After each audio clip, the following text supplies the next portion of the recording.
It is a summer evening in 1981, and the Hyatt Regency Hotel in Kansas City is alive with excitement.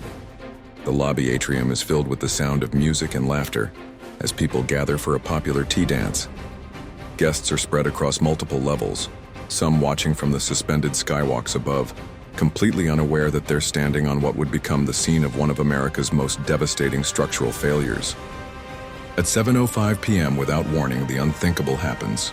The fourth-floor walkway suddenly gives way, crashing onto the second-floor walkway below it.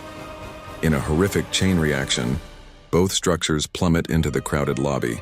In mere seconds, a night of celebration turns into a nightmare that would change engineering history forever. The numbers are heartbreaking. 114 lives lost, over 200 people injured, and countless families forever changed. But what makes this disaster even more tragic is that it was entirely preventable.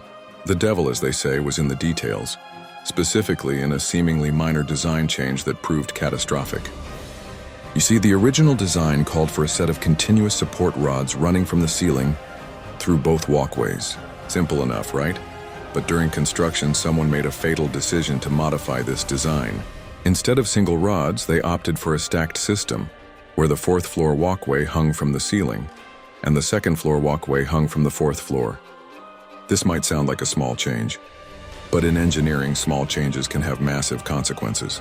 This modification effectively doubled the load on the fourth-floor connections, a weight they were never designed to bear. It's like hanging a heavy picture frame from another picture frame instead of directly from the wall. Eventually, something's got to give.